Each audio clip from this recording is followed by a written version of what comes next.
Eclesiastés capítulo 11. Es muy probable que hoy terminemos el libro de Eclesiastés. Es un libro tremendísimo que a mí personalmente me ha bendecido muchísimo, porque yo antes no lo veía de la manera en la que lo veo ahora. Yo pensé por mucho tiempo que Salomón había escrito el libro de Eclesiastés, como algunos eruditos lo han presentado, como un hombre ya cínico, cansado de la vida, ¿verdad? Y después de haber pecado y haberse rebelado en contra del Señor y haber apostatado y de haberlo probado todo, estaba harto ya de la vida y dijo: todo es vanidad, vanidad de vanidades, todo es vanidad, y ¿para qué sirve que el hombre se afane tanto en esta vida debajo del sol? Y ciertamente habla de eso el libro de Eclesiastés. Pero las cosas que vamos a ver hoy, es imposible que un hombre que estuviese en una forma cínica, hablando de la vida, concluyera el libro de esta manera. ¿Por qué? Porque Salomón lo vemos aquí a un hombre arrepentido, un hombre completamente restaurado en su relación con Dios. Ciertamente la Biblia no nos dice que Salomón se arrepintió. Nos dice la Biblia que Salomón apostató en su vejez porque multiplicó muchas mujeres y esas mujeres apartaron su corazón de Dios. Ahí termina la historia de Salomón. Pero también vemos que la Biblia nos habla, por ejemplo, de este personaje, el rey Manasés, que era hijo de Ezequías, y nos dice la Escritura que derramó tanta sangre inocente, apostató de una forma, multiplicó los ídolos de una forma tremenda, siendo que su padre había sido un rey bueno, que había restaurado la adoración a Dios. Manasés, que lo tuvo en su vejez, Ezequías, fue el rey más sangriento que hubo en Judá. Y la Escritura nos dice que por la cantidad de sangre que derramó, el Señor ya no quiso perdonar a Israel, a pesar de que se levantaron otros reyes que sí sirvieron a Dios, pero el Señor, la Biblia dice, Dios no quiso perdonar. Pero en el libro de Crónicas, no en el de Reyes termina a Manasés poniéndolo como terrible rey. Pero en el libro de Crónicas añade que también fue llevado a Babilonia y allá Manasés se arrepintió y el Señor lo perdonó. Entonces, no nos dice de Salomón que se arrepintió, pero al estudiar Eclesiastés nos damos cuenta aquí, ¿verdad? Que son el escrito de un hombre que ha llegado a estar nuevamente con el Señor, ¿verdad? Entonces, ahora vamos a ver aquí diferentes cosas que son, como dije yo, para mí tremendas. Después de que Salomón ha estado diciendo que la vida debajo del sol, él la ve desde el punto de vista como la ve el hombre normal. El hombre que no tiene conocimiento de Dios, el hombre que no la ve desde el punto de vista eterno. Y les digo la verdad, mis amados, la vida, si no vemos la eternidad, como vamos a estudiar ahora el domingo acerca de la resurrección, este capítulo 15, en donde Pablo dice, si no hay resurrección, Cristo no resucitó, y si Cristo no resucitó, nuestra fe es vana, nuestro mensaje es vano. Y si no hay resurrección, la vida del hombre no vale para nada. ¿Para qué sirve estar aquí?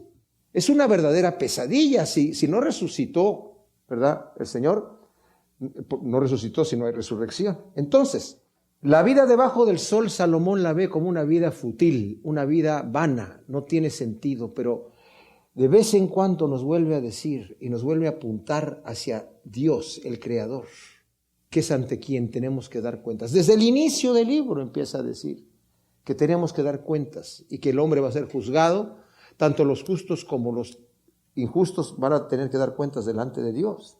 Dice el primer versículo del capítulo 11, echa tu pan sobre las aguas porque después de muchos días lo hallarás. Ahora, existen dos interpretaciones de este versículo. Algunos eruditos dicen que el pan es una semilla que es echada en el agua y que eventualmente va a llegar a tierra y va a germinar. Y la moraleja es, echa tu semilla sobre el agua porque eventualmente en este momento no vas a ver el fruto, pero eventualmente te va a producir un fruto. Está medio rara esa interpretación. Y yo personalmente no creo que es a lo que se refiere la Escritura. ¿A qué se refiere entonces? Se refiere al pan que es echado en el agua. ¿Qué pasa con el pan cuando lo echamos en el agua? ¿Acaso pensamos que vamos a obtener algún fruto del pan que echamos en el agua? No, ¿verdad? El pan que se lo echamos en el agua o se lo comen los patos o se lo comen los peces o se desintegra. Pero no pensamos que, como dice aquí, después de muchos días lo hallarás. ¿A qué se refiere eso? Se refiere a que son recursos que ya estoy me estoy deshaciendo de ellos para ayudar a otra persona. Cuando yo ayudo a un necesitado, es un recurso que yo me desprendo de él y ya no lo tengo más. Yo no espero un retorno de eso, por lo menos no aquí en esta vida. Y la Escritura nos habla acerca de eso. El que reparte al necesitado, aparentemente, como dije, pierde sus recursos, pero Dios le va a dar su recompensa. En Proverbios 19:17 dice, el que ayuda a los pobres a Dios le presta y Dios se lo va a pagar. Dios se lo va a pagar. En Lucas 6:38 dice, da y se te va a dar a ti medida llena, remecida, se te va a entregar en tu regazo. Si tú das a otra persona, Dios te va a dar a ti. Si tú te sabes desprender de las cosas que Dios te ha dado, miren mis amados, las cosas que Dios nos las da como administradores de la gracia de Dios. No nada más es para que esto es para mí. Obviamente disfrutamos las cosas que Dios nos da. Yo conocí una persona que ayudaba mucho, siempre se desprendía de las cosas. Lo que le regalaban, lo regalaba.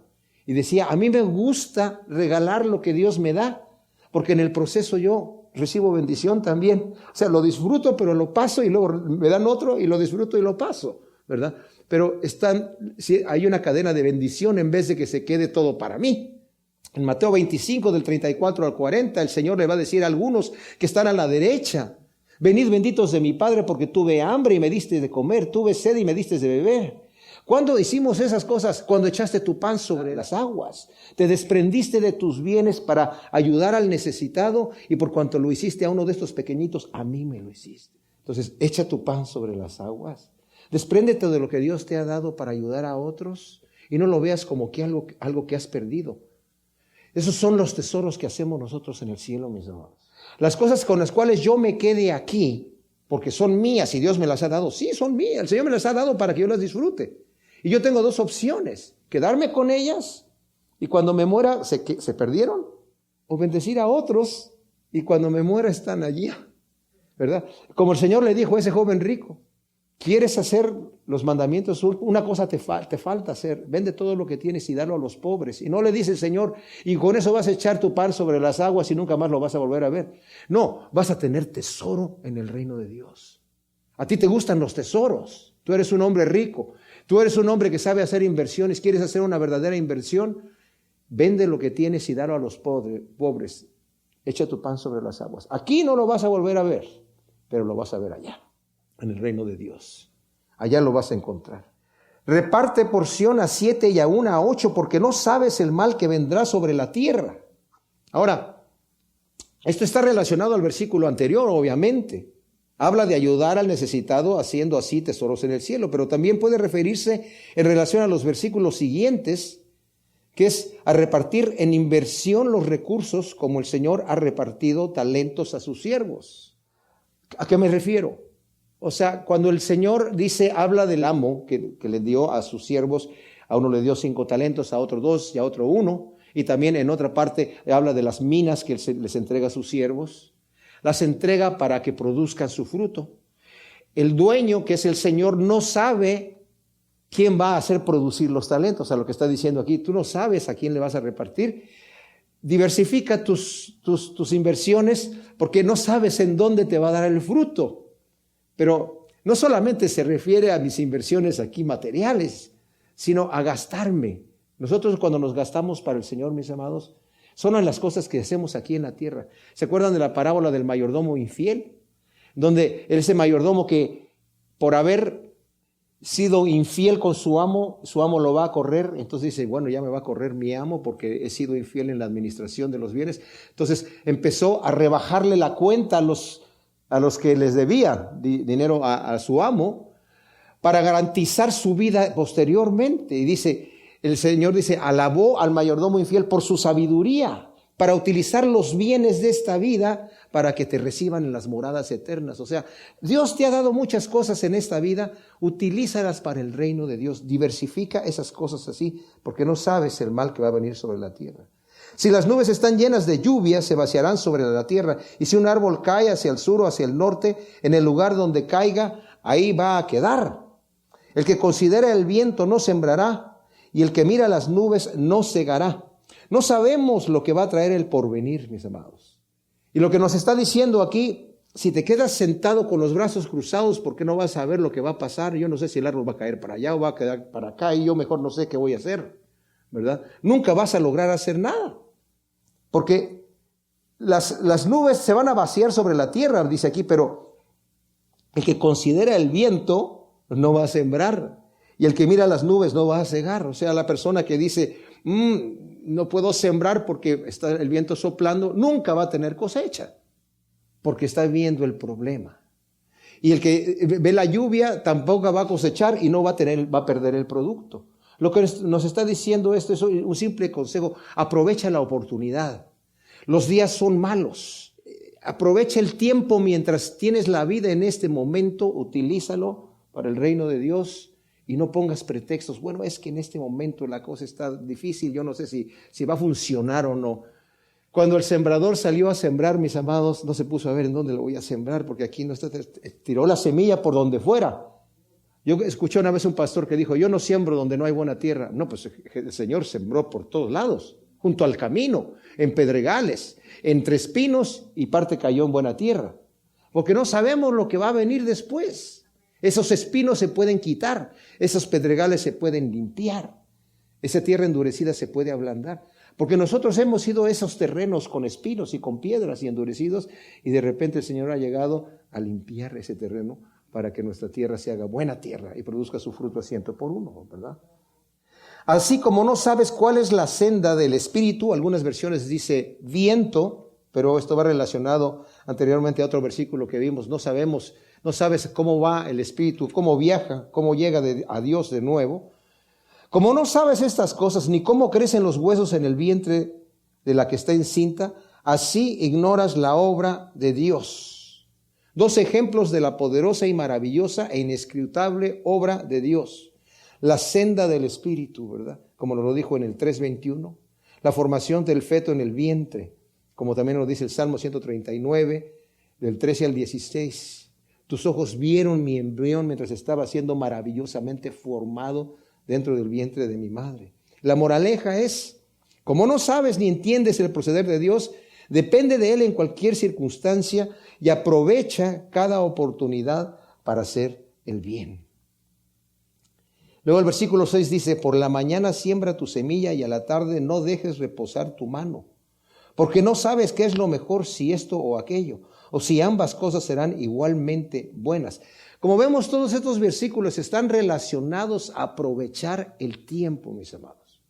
Aprovechar el tiempo que Dios nos da. ¿Saben qué? Los días pasados ya pasaron. Nos estamos acercando al final de nuestros días. Y nos va a hablar tremendamente en Salomón acerca de esto. Nos va a decir en el capítulo 12, considera y acuérdate de tu Creador en los días de tu juventud, antes de que lleguen los días en los cuales digas, ay, ya se me fue la vida. Y ahora no tengo oportunidad de hacer las cosas. Aquella persona que dice, mira, a mí no me hables de Dios ahorita porque déjame vivir la vida. Ya cuando esté viejito ahí ya me pongo a cuentas con el Señor. ¡Qué desperdicio! ¡Qué desperdicio! Desperdiciar la vida, los pocos años que el Señor nos da aquí en la tierra para poder hacer tesoros en el cielo, para poder trabajar para la obra de Dios, mis amados. Claro, el Señor nos ha dado diferentes ocupaciones a cada uno de nosotros, pero en cualquier lugar en donde estemos tenemos que ser luz y tenemos que ser sal. Eso lo tenemos que hacer todos. Y nadie se excusa de eso. El que esconde su talento va a tener problemas en el día que entrega cuentas. Y aunque tenga un solo talento, lo puede poner a trabajar. Entonces, relacionado al versículo anterior, nos habla de la necesidad, como dije, de diversificar nuestro trabajo y nuestros bienes con la mira hacia la eternidad. Como nos lo va a decir aquí al final en el versículo 10, ¿verdad? Aparta, dice al joven, le dice, la frustración de tu corazón y aleja el mal de tu carne, porque la mocedad y la juventud son vanidad. O sea, aproveche el tiempo que Dios te está dando en este momento. Aunque te queden pocos días, aprovecha ese tiempo. Dios va a hacer por los días que perdiste, pero siempre es sabio tomar la oportunidad mientras la puedo tomar delante del Señor. Versículo 7 dice, dulce ciertamente es la luz y grato a los ojos contemplar el sol, Pero aunque el hombre viva muchos años y en todos ellos tenga gozo, considere empero que muchos más serán los días de oscuridad. Todo cuanto viene es vanidad. O sea, qué hermoso es disfrutar la vida que Dios nos da en la tierra. A todos nos gusta la juventud, a todos nos gusta poder tomar ventaja mientras tenemos la fuerza, pero dice, considera que en el futuro, ¿verdad?, vienen días de oscuridad. Todo cuanto viene en esta vida, mis amados, es vanidad. En esta vida. No lo que viene eternamente. Nuevamente Salomón está dándonos aquí una perspectiva de la vida debajo del sol. Nos va a hablar acerca de la muerte y de la vejez de una manera muy poética, pero a la vez que nos asusta. Porque no estamos diseñados nosotros para eso. Cuando nuestra vida es solamente lo que hay aquí en la tierra, realmente es para asustarse. Yo no puedo entender cómo estas personas como Richard Dawkins, este ateo blasfemo, que dice, estamos viviendo en momentos preciosos, ¿verdad?, afortunados, en donde la evolución ha hecho lo que ha hecho, ¿verdad? Se han agrupado las moléculas como se han agrupado, y aquí estamos nosotros, ¿verdad? Estamos disfrutando de esta vida aquí. Sí, pero esa es una pesadilla. Porque si yo pienso que la vida solamente es lo que estoy viviendo aquí y eventualmente me voy a hacer viejo y me voy a morir, es una pesadilla de muy mal gusto. Es una vanidad terrible. Porque Salomón, que probó de todo y se hartó de deleites y se hartó de riquezas y se hartó de todo, al final dijo, ¿saben qué? No encontré lo que andaba buscando en esas cosas. El hombre que tiene la ilusión de que va a encontrar la satisfacción en esas cosas, cuando las tiene, se dan cuenta que no está allí. Entonces, por un lado está frustrado porque no las tiene, y ese es su anhelo de, oye, el día que yo me haga rico, el día que yo experimente tal o cual placer, el día que yo tenga tal o cual fama o que logre tales cuales cosas, voy a estar bien, voy a estar satisfecho. Y cuando llega allí, si es que llega ahí, se da cuenta que no está satisfecho, porque es vanidad. Como dije yo, si la vida, dice Pablo, es solamente aquí y la resurrección no existe, somos los más dignos de conmiseración de todos los mortales, porque vivimos en una ilusión de una eternidad que no existe. Y si yo no sé o no estoy seguro de que tengo una esperanza yo en la vida eterna, mi frustración es tremenda, porque mi futuro es oscurísimo. Dice, los días de oscuridad, lo que viene son muchos más días. O sea, no importa cuántos años hayas vivido ya, considera que muchos más son los años de oscuridad. Si es lo único que estás esperando. Porque para nosotros los cristianos la muerte es el umbral a la eternidad, ¿verdad? Pero para aquel que no tiene esperanza, no tiene esperanza. Alégrate, oh joven, por tu juventud, y tome placer tu corazón en los días de tu mocedad. Anda en los caminos de tu corazón y tras la vista de tus ojos. Pero ten en cuenta que por todas estas cosas te juzgará a Elohim. Aparta entonces la frustración de tu corazón y aleja el mal de tu carne, porque la mocedad y la juventud son vanidad.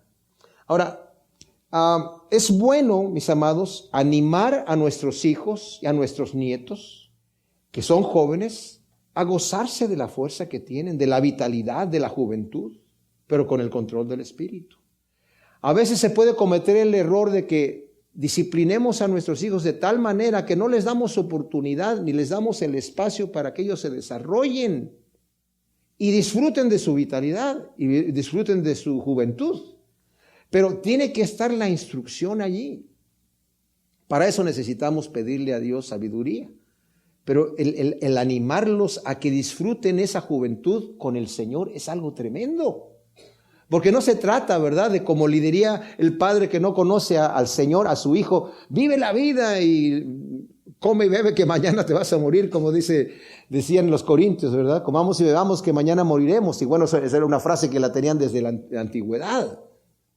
No se trata de eso, sino se trata de vivir una vida en la juventud que Dios te ha dado o a nuestros hijos y a nuestros nietos, animarlos, como dice aquí, alégrate, oh joven, por tu juventud, y tome placer tu corazón en los días de tu mocedad.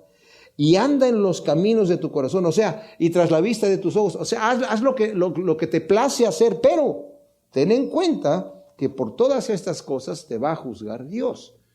O sea, cuando a nuestros hijos y a nuestros nietos, mientras están jóvenes, nosotros los educamos para que se den cuenta que la forma para disfrutar la vida y disfrutar esa fuerza de juventud que tienen es en Cristo Jesús, y que lo van a disfrutar todavía más. Porque el Señor no viene a restringirnos de una manera como a veces lo pensamos que tiene que ser, que la religión ha presentado una imagen de Dios, una caricatura de Dios que asusta a la gente. Por eso cuando le hablamos muchas veces a un joven, dice, ¿sabes qué? En este momento no quiero oír. Háblame ya cuando estoy viejo. Yo quiero vivir la vida. ¿Qué crees que quiere Dios que hagas? Dijo, yo he venido para que tengan vida y vida en abundancia. Yo he venido para que su gozo sea completo. Yo no me imagino a un Jesucristo así con la cara larga caminando y diciéndole a sus discípulos, bienaventurados los pobres en espíritu, porque de ellos es el reino de los cielos. Ay, ¿quién quiere? El que venga a mí, ¿verdad? Y beba del agua de la vida. El que viene a mí, yo no lo echo fuera. No, pues ¿quién quiere venir así a ti? ¿Verdad? Yo me imagino a un Jesús alegre, riéndose con sus discípulos. ¿Se acuerdan que la Escritura nos habla en una ocasión en donde el Señor, cuando lo van a tomar para hacerlo rey, porque había dado de comer a la gente, ¿verdad? Multiplicando los panes y los peces, el Señor a la gente la despide y le dice que no, pero sus discípulos, que ya estaban emocionados también de que, pues sí, vamos a hacerlo rey, los pone en la barca y les dice, váyanse al otro lado, y él se va, despide a la gente y se va a orar. Y dice la Escritura que, pues me imagino desde arriba el Señor está viendo la barca allí a medio del lago de Galilea, en medio de la tormenta, y los discípulos ahí todos asustados. Dice la Escritura que el Señor bajó y empezó a caminar sobre el agua y que hizo como que los iba a pasar. O sea, les estaba jugando una broma, ¿verdad? Pero aquellos estaban tan asustados de que, ¡ay, es un fantasma! El Señor dice, ya tranquilo, soy yo. Me imagino con una sonrisa, con una carcajada. Y cuando Pedro, Señor, si es que eres tú, a ver, di que yo vaya allí. A lo mejor se imaginaban los discípulos que le iba a decir, Pedro, ven aquí sobre el agua y el agua te va a sostener. Nada más le dice, ven. Pero yo me imagino al Señor riéndose con ellos. O sea, alégrate en tu juventud, ¿verdad? Pero ten en cuenta, aleja el mal de tu carne, porque la juventud es vanidad. Es sumamente necesaria la disciplina con autoridad y sabiduría para impedir que nuestros jóvenes caigan en drogas, en depravación, en malas costumbres. Qué desperdicio la vida cuando se desperdicia en drogas o en vicios. Se pierde la vitalidad. Dios nos ha dado el control del Espíritu Santo, y si no lo tenemos, se lo pedimos, porque es un fruto del Espíritu Santo, el dominio propio.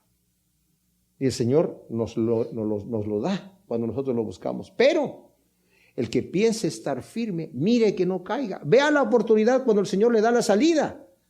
No, nadie puede decir, es que la tentación es demasiado fuerte, yo no pude salir. La Escritura nos dice, ahí en Corintios, 1 Corintios, ninguna tentación va a venir. Dios no va a permitir ninguna tentación en tu vida que no puedas resistir, sino que juntamente con la tentación te va a dar la salida para que tú la tomes. Pero si no la quieres tomar, no la tomas. Pero tenemos que instruir a los jóvenes para que eso se fijen en tomar esa salida, ¿verdad? Capítulo 12 de Eclesiastés.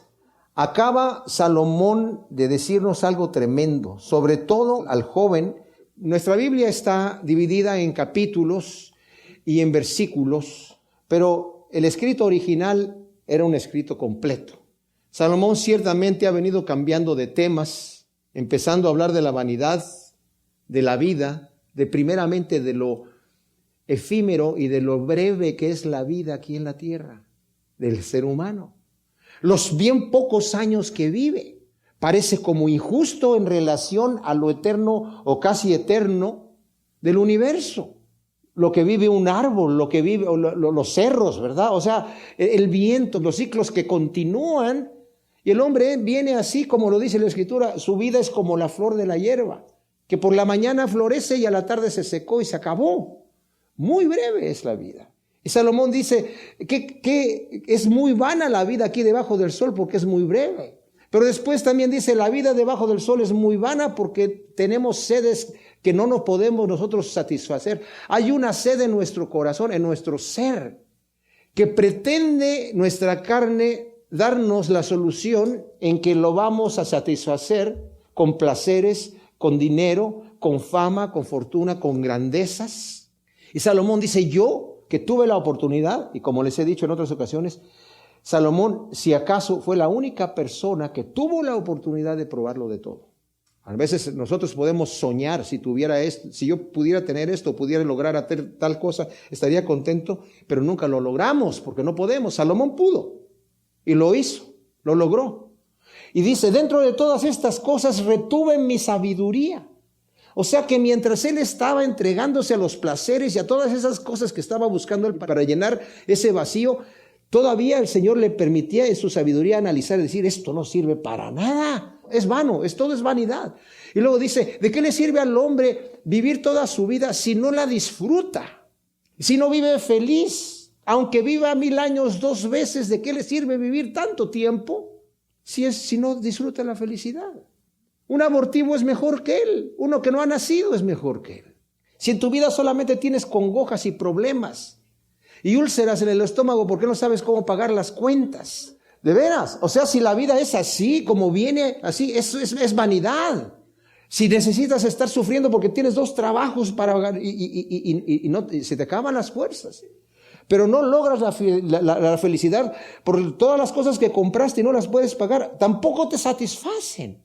Entonces ahora tienes la deuda y las cosas, pero no la satisfacción. Como dicen los Rolling Stones, ¿verdad? I can get no satisfaction, no puedo encontrar la satisfacción. And I tried, and I tried, and I tried. Y ya vaya que he tratado, ¿verdad? Pero no puedo, ¿verdad? Porque así es como es la vida aquí debajo del sol. Y Salomón nos ha estado diciendo, de nada sirve todo esto. Y ahora le dice al joven, mientras estás joven, qué bueno que estás joven, vive, goza de tu juventud. Y nos dice el versículo 9 nuevamente del capítulo 11, alégrate, oh joven, por tu juventud y tome placer tu corazón en los días de tu mocedad. Anda en los caminos de tu corazón y tras la vista de tus ojos. O sea, ve y goza tu vida, ve y goza tu juventud, pero ten en cuenta que por todas estas cosas te va a juzgar Dios. O sea, lo que tú hagas, Dios te va a llamar a cuentas. No lo veas a Dios como un policía que te va a castigar, sino como el juez santo que te va a llamar a cuentas para pedirte cuentas qué has hecho con lo que Dios te ha dado. Analicemos nosotros nuestra vida por un segundo. O sea, no estoy hablando de qué vamos a hacer en este momento. Nos vamos a sentar y vamos a tomar unos minutos para analizar nuestra vida. Pero ¿qué estoy haciendo con los recursos que Dios me ha dado? Tanto de salud, de fuerza, como mis recursos económicos y otros talentos que Dios me haya dado. ¿Qué estoy haciendo con eso? En estas cosas Dios me va a llamar a cuentas. En todas las cosas que gózate con lo que Dios te ha bendecido y anda en los deseos de tu corazón. Haz todo aquello que se te ocurra y que se te antoje, pero Dios te va a llamar a cuentas. ¿Esto por qué lo dice? Regula tu vida con esa realidad. No en un terror, pero sí el temor de Dios tiene que estar en nuestro corazón, mis amados, para guiarnos en el camino correcto. Es necesario ese temor de Dios. Es como el temor que tiene, nos lo va a decir más adelante, con eso va a terminar. Al final dice, versículo 13, la conclusión de todo el discurso es teme a Elohim o a Dios y guarda sus mandamientos, porque esto es el todo del hombre. No es el terror de decir, wow, me va a pegar Dios. No, pero es como el temor que el niño chico le tiene a su papá, porque su papá está allí para defenderlo. Su papá está ahí para decirle, no corras y no atravieses la calle rápido mientras están cruzando los autos. Entonces el niño anda con ese temor, pero es un temor de protección. Es un temor de descanso. Hay un cierto descanso cuando tememos a Dios y andamos en sus caminos. Entonces está diciendo aquí, joven, vive tu vida, pero Dios te va a regular. Así que ten cuidado con lo que haces. No te engañes a ti mismo pensando que yendo en contra de la voluntad de Dios te va a ir mejor. No va a pasar así. Si yo no hago la voluntad de Dios, me voy para abajo. Dije yo que la religión ha hecho una mala imagen de Dios porque ha presentado a un Dios policía, a un Dios verdugo, a un Dios que quiere que la gente sufra, a un Dios que me está prohibiendo de lo que me divierte y de lo que es bueno. No, Dios no me prohíbe de las cosas que son buenas, me prohíbe de las cosas que son malas. Hay una frase que se usa en castellano, ¿verdad? En algunos lugares, que dice, esa persona está haciendo eso porque le conviene, pero ese le conviene es como porque quiere sacar ventaja de una forma injusta, porque en realidad no le conviene. ¿Por qué? Porque está haciendo injusticia. Y esa injusticia no le conviene. Nuestra mente enferma piensa a veces que me convienen hacer las cosas que mi carne quiere. Mi carne quiere satisfacerse a sí misma, pero no me conviene hacerle caso a mi carne.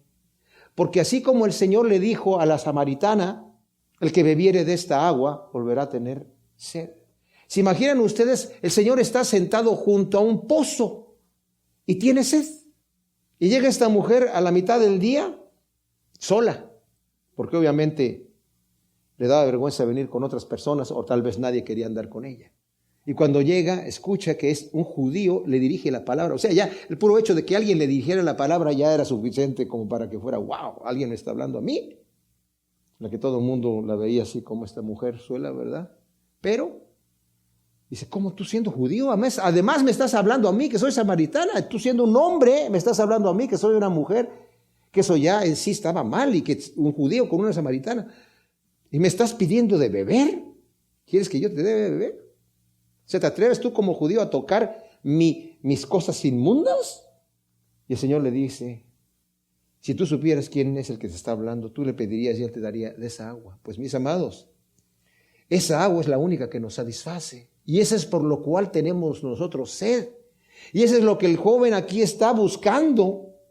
Aparta tu corazón, la frustración de tu corazón, aleja el mal de tu carne, porque la mocedad es vanidad. Tú tienes sed de cosas que quieres, que crees que son las que te va a satisfacer, pero lo único que te va a satisfacer es el agua de vida. Dios no es un policía.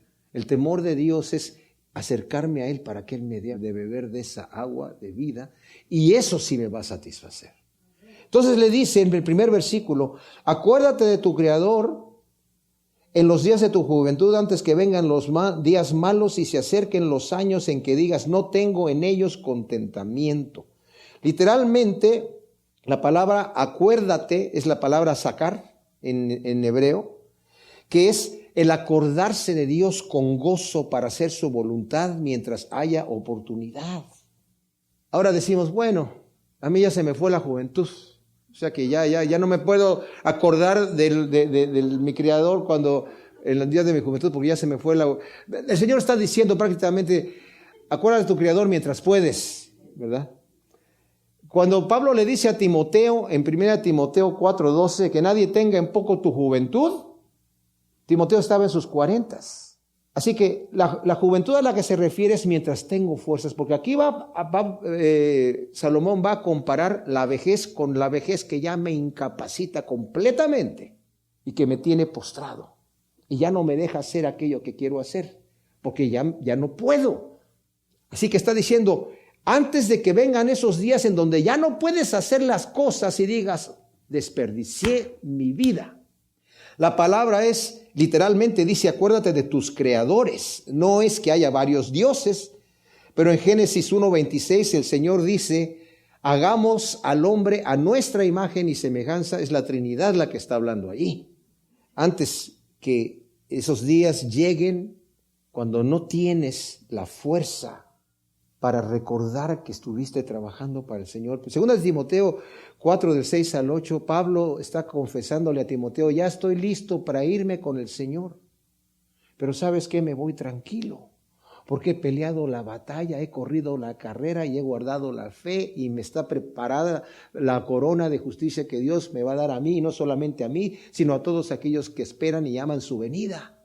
Qué hermoso es llegar a la vejez con un corazón así, con una experiencia así, de saber que nos hemos desgastado para el Señor y no de decir, ¿cómo perdí las oportunidades que me dio el Señor cuando las tuve enfrente? Me acuerdo de esta que la desperdicié y de esta otra y ya no puedo regresar a aquellos días. Les digo, mis amados, eso va a ser una frustración tremenda para cualquiera. Así que este es tremendo.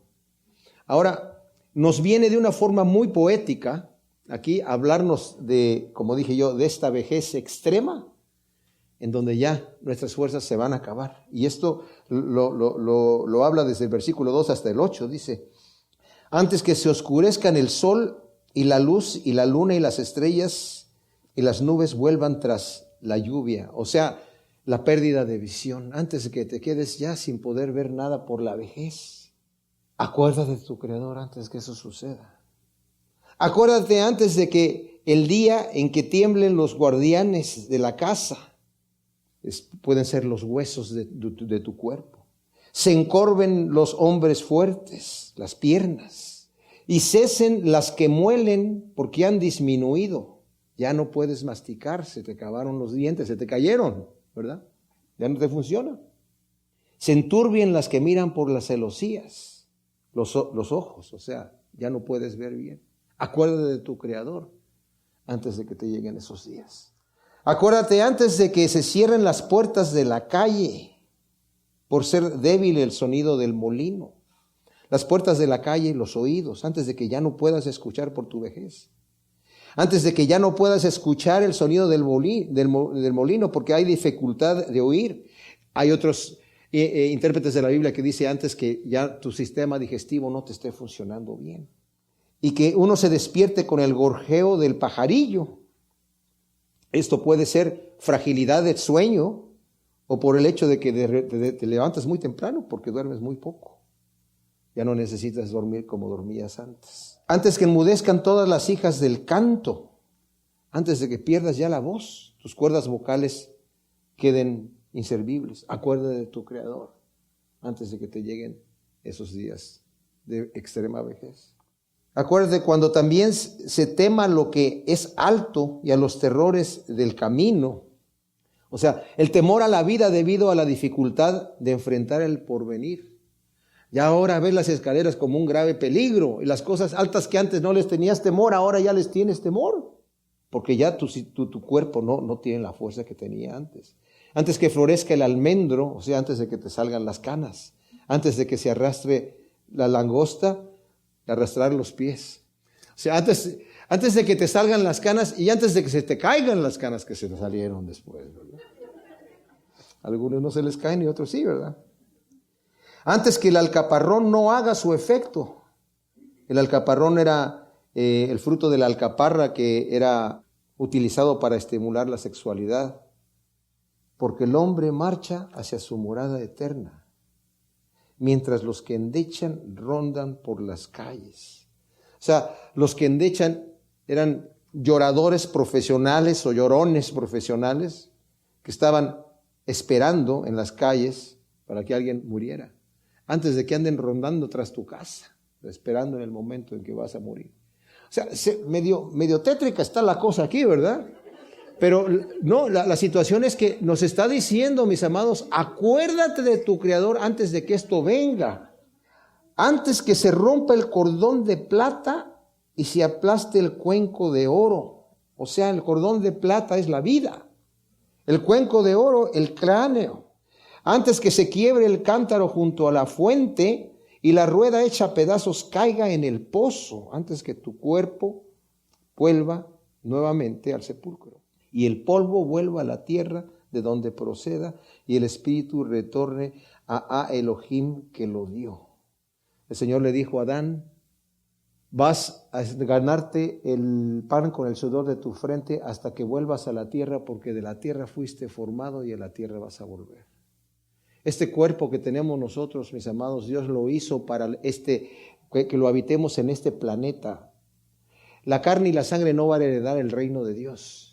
Es necesario que se vaya deshaciendo. Tiene que regresar nuevamente a la tierra. Estamos diseñados para este entorno. Nuestro cuerpo está diseñado para tener esta presión atmosférica, para respirar estos gases de nitrógeno y oxígeno y las combinaciones que hay, ¿verdad? Entonces, antes de que este cuerpo se deshaga, porque nos va a dar el Señor un nuevo cuerpo, y si viéndolo desde ese punto de vista, Salomón concluye: vanidad de vanidades, dice Coelet, todo es vanidad. Matthew Henry dice, estas palabras las dice un predicador penitente, convertido, que podía hablar con base en una experiencia alcanzada a muy alto precio de la futilidad completa de este mundo y de la necesidad de esperar de él grandes cosas. La vida aquí, debajo del sol, no tiene futuro. Debajo del sol esta vida se va a deshacer. Acuérdate de tu Creador antes de que vayas decayendo y se te vayan acabando las fuerzas. Y mientras estás en esa época de tu vida final, no tengas contentamiento porque la desperdiciaste. Cuando tuviste la fuerza, no aprovechaste. Qué terrible, ¿no? Qué terrible es cuando una persona pueda llegar. Y yo les digo, la misericordia de Dios es tremenda. Porque el Señor nos perdona cuando nos arrepentimos aún en esas condiciones. Pero queda la intranquilidad de decir, ay Señor, desperdicié mi vida para ti. Pues mis amados, hay oportunidad. Hay oportunidad mientras hay vida. Y como dice el Señor, si escuchas hoy su voz, no endurezcas tu corazón como en el día de la provocación. Entra en el reposo del Señor ahora.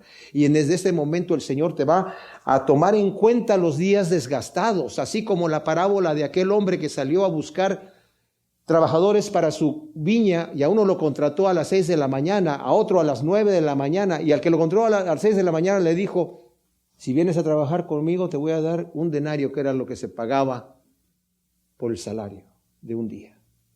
Y al de las 9 de la mañana cuando lo encuentra dice, ¿por qué estás aquí a las 9 de la mañana? Es que nadie me ha dado trabajo, vente a trabajar a mi viña, te voy a dar lo que es justo. Y otro a las 12, ¿qué estás haciendo a la mitad del día aquí? Es que no he podido encontrar trabajo, ven a trabajar conmigo. A otro a las 3 de la tarde y a otro a las 5. Y a las 6 de la tarde que se cerraba el jornal, empiezan a pagarle al que había trabajado por 1 hora y le dieron un denario, y el que estuvo trabajando todo el día dijo, uy, a este le dieron un denario, a mí quién sabe cuánto me van a dar. Y cuando llega ahí también le dan un denario, le dice, oye, pero ¿cómo me das un denario si yo trabajé todo el día y aquel trabajó 1 sola hora? Amigo, le dice el dueño, ¿no quedamos en un denario? Toma lo que es tuyo. Si yo quiero hacerle bien a aquel con lo mío, a ti no te dé problema. ¿Qué quiere decir esto, mis amados? Hoy es el momento que me dice el Señor, acuérdate de tu Creador hoy. Ven a trabajar a mi viña. Cuanto más sabio fue Coelet, tanto más impartió sabiduría y conocimiento, y sopesó y escudriñó y compuso muchos proverbios. Coelet procuró hallar palabras aceptables y escritura recta, palabras de verdad. Las palabras de los sabios son como espinos y como estacas clavadas por los amos de los rebaños dados a un pastor. En estos versículos, mis amados, vemos que lo que Salomón nos enseña aquí no son palabras de un cínico cansado de la vida, sino escritura recta con palabras aceptables y de verdad. Sus palabras son, dice, de sabiduría, son agudas como espinos y son como estacas que nos guían en el temor de Dios. O sea, son utilizadas por el pastor para guiarnos por el camino. Es lo que está diciendo aquí, no son palabras de un cínico. Son hermosas palabras, como dice Isaías 50. Claro que esta escritura es una referente al Señor, pero ustedes saben que los profetas muchas veces vivían las experiencias que ellos mismos narran, aunque sus profecías son mesiánicas. Y a Isaías le decían, qué bonito estás hablando, qué palabras tan tremendas. Y dice en el 54, Adonai, Yahvé me dio lengua de sabios para saber sustentar con palabras al cansado. Cada mañana despierta mi oído para que escuche como discípulo. Yo veo aquí a Salomón con estas palabras que Dios le está dando. Fíjense, en este libro tan tremendo, que al final dice las palabras, él sopesó, estuvo investigando, calculó bien, y él mismo habla en tercera persona por humildad, obviamente. Dice, son como estacas clavadas para guiarnos en el camino. Son como espinos que utiliza el pastor para guiar al animal por donde tiene que ir, a la oveja. Y es de la manera que el Señor nos guía aquí. Y concluye diciendo, hijo mío, ten en cuenta que el hacer muchos rollos no tiene fin y el mucho estudio es fatiga de la carne. Por un lado, la ignorancia es en gran manera peligrosa. Necesitamos conocimiento, pero el conocimiento que nos da Dios a través de su palabra. Por otro lado, el mucho estudio, sobre todo cuando son pensamientos de hombres, puede desviarnos de la verdad y llevarnos por todo viento de doctrina, como dice Efesios 4:14. O sea, ten cuidado, dice Salomón, de no te metas a estudiar demasiado que te desvíe de la verdad, ¿verdad? Lo que necesitamos es la palabra de Dios en nuestros corazones. Y concluye diciendo, la conclusión de todo discurso oído es teme a Elohim, a Dios, y guarda sus mandamientos, porque esto es el todo del hombre. Porque a Elohim, que es Dios, traerá toda obra a juicio juntamente con toda cosa oculta, sea buena o sea mala. Mis amados, viene un día del juicio. Por un lado, tenemos confianza de que nuestros pecados pasados, presentes y futuros han sido lavados por la sangre del Cordero que quita el pecado del mundo. Sabemos que ya estamos sentados con Cristo en lugares celestiales, según nos dice Efesios 2:6, y nos acercamos con confianza al trono de la gracia para alcanzar misericordia y hallar gracia para el oportuno socorro, según nos dice Hebreos 4:6. Pero por otro lado, andamos con temor y temblor mirando bien cómo andamos, según nos dice Efesios 5:16 y 17, porque, como dijo el Señor, no todo el que me dice Señor, Señor, entrará en el reino de Dios, sino el que hace la voluntad de mi Padre que está en los cielos, nos dice en Mateo 7:21. Gracias, Señor, te damos por esa tremenda palabra que tú nos has dado en este libro, Señor. Ciertamente para guiarnos en toda verdad, Señor. Queremos hacer tu perfecta voluntad, Señor, y te pedimos que nos ayudes, porque tú sabes que somos polvo. Siembra estas semillas de sabiduría en nuestro corazón y ciertamente que se siembren en buena tierra, Señor. Fertiliza nuestros corazones, Señor, con tu Espíritu Santo. Te lo pedimos en el nombre de Cristo Jesús para que produzca su fruto a 100 por uno. Amén.